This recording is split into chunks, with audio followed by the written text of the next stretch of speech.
Alright guys, so today what we're going to look at is how can I use my mind map and really focus in on retrieval questions from this mind map. I have done a previous video on this, but I think it will be really important to kind of make this a habit or a routine in your work, particularly if you like to do mind maps. And I'm really focusing on active recall, not passive learning, but active learning. And so one of the ways to do that is to make sure we memorize these lovely, beautiful mind maps that we make. So over here, what I've done is I've made a mind map, and this mind map is, in fact, it's probably too big. Let me just make it a bit smaller so it's all coming to view. This mind map over here is done digitally. So you guys will probably do it handwritten.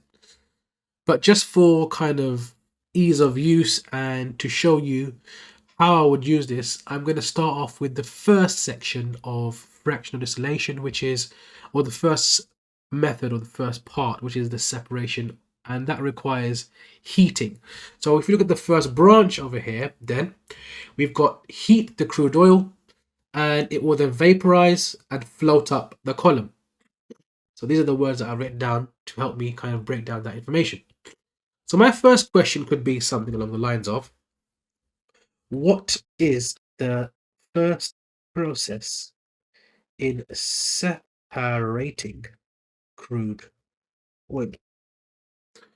Of course, you should learn to spell correctly, but of course, that doesn't really matter as long as you've understood what the question is. And your answer is going to be heat the crude oil. I've taken that from my text, all right? So there you have it. Right, and now looking at my second branch, let's try and think of a question from the second branch. So it says over here, cool down. Notice that again, I'm using dual coding here. Cool down. Why have I drawn a fan, or why have I put an image of a fan? Is because a fan helps to cool you down, doesn't it? And of course, when it does cool down, the liquid vapors, or I should say the gas vapors, they start to condense. And when they condense, they form a liquid again. So the vapors go back to a liquid, or gas to liquid. I've said it's collected. The long chains are at the bottom, the short chains are at the top, and there is a temperature gradient. So there's some information over here that I can use and make a question from. I'll write a question. So let's just make a question up, and let's just say what is a temperature gradient? And then you can say over here, there is a difference in temperature at the bottom and top of column. Okay, and name it and state it, which is hot at the bottom and cool at the top. Okay, there's your answer. So you would have a whole host of retrieval practice questions, and then you will have to then review this information. All right. So I've given you some examples over here to show you how you could do that. Eventually, what you're going to have is a whole host of questions. And what I would like you to do then is then to use that information. So how do we actively use that so that we don't forget, right? So we want to make sure that we do not forget, and we do not want to have to cram and relearn what we learned maybe a month ago or 2 months ago. So there's a idea called spaced learning, or the fancy way of saying that is distributive practice.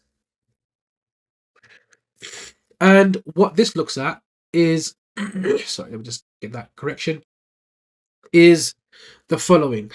I need to make sure that for it to go into my long-term memory, I am going to do something with that information. So I've made my questions, and I'm going to retest myself in maybe 1 hour's time, then 1 day's time, 1 week's time, 1 month's time. And I'm going to do this, and I'm going to do this regularly and periodically, because of course, if I do this, I am going to make sure that it stays in my long-term memory, or I'm going to at the very least, give myself and put the odds in my favor of not forgetting it.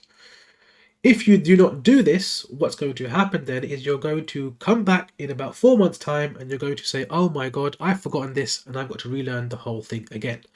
And that's what we're trying to stop. So really try and make sure that once you've got those questions that you've made from your mind map, for example, or your flashcards, you then regularly look at that in a spaced learning practice idea. All right. Thank you very much.